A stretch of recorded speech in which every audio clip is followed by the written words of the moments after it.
وعلیکم السلام ورحمۃ اللہ وبرکاتہ.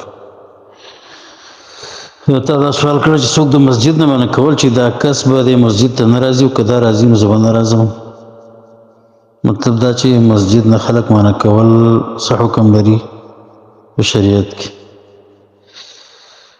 مسلمان ته دا حکم دی چې دی به جومات آبادوي، ظاهري آبادول او دارنګې معنوي آبادول. ظاهري خو د هغې آبادي دیوالونه چت او غیره څومره چې د هغې ضروریات دي هغه پوره کول، او معنوي معنا ده چې عباداتو سره حکما چې کوم آبادول دي جوماتونو کې چې کوم کارونه پکار دي د الله بندګي هغې سره آبادول، منځونو سره، ذکر اذکار سره، دین په بیان سره، دا د مسلمان کار دی. سورې توبه کې الله تعالی د مؤمنانو نښه ګرځوله.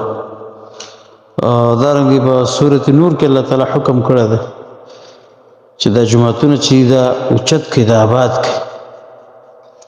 دا د ډېرو نیکانو د اوچتو خلکو صفت دی.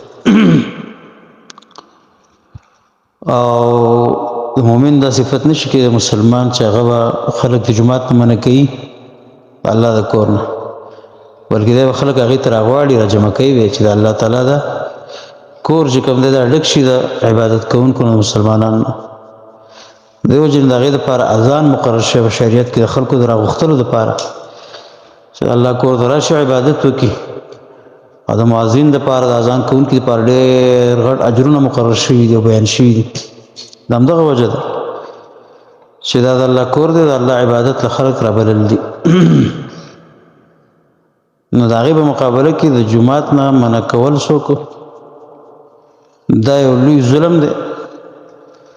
او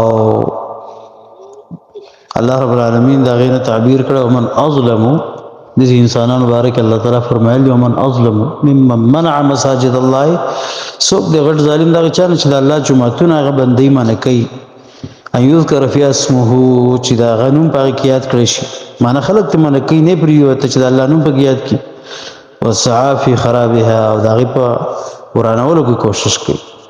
د جومات نه څوک منع کول په یو طریقه او بله طریقه دا د جومات او د الله د کور ورانول دي. الله فرمایي چې دې خلکو لپاره دا مناسب نه دي چې دوی داخل شي دغې ته مګر په یاره باندې. دوی چې د الله کور ته راځي په یاره به راځي، داسې نه چې نور خلک به ترې منع کوي. او که نه قرارېږي د خپل کار نه لهم فی الدنیا خزي، دنیا کې دوی لپاره شرمندګي ده، ولهم فی الآخرة عذاب عظیم، دپاره دوی په آخرت کې عذاب دی لوی. یعنې تر دې پورې چې زنانه هغه هم د جومات نه منع کول نشته دی. کله چې هغه جومات ته لمانځه لپاره راتله غواړي، اگر که په کور کې د هغې لپاره لمونځ بهتر دی، لیکن رسول الله صلی الله علیه وسلم بیا هم فرمایلي لا تمنعوا اماء الله مساجد الله، تاسو د زنانه چې کومې دي دا وینځي د الله، یعنې مسلمانانې ښځې، دا د الله تعالی جوماتونه نه مه منع کوئ. بخاري مسلم حدیث دی. دا دلیل دی چې د جوماتونو نه منع کول د مسلمانانو دا یو لوی جرم دی. نو په دې وجه باندې د مسلمان د مؤمن د شان سره دا نه ښایي چې بل د منع کولو کوشش وکړي، یا دغه انداز اختیار کړي چې که د پلانې راځي زه به نه راځم، داسې ورانۍ جوړ کړي. دا په اصل کې د دین نه ناخبره دی، د انسان جاهل دی، ناپوهه دی چې داسې خبره کوي. د دین ورته توبه ایستل پکار دي. دا ډېر لوی جرم دی. الله تعالی ورته غټ ظالم ویلی داسې انسان ته. والله اعلم.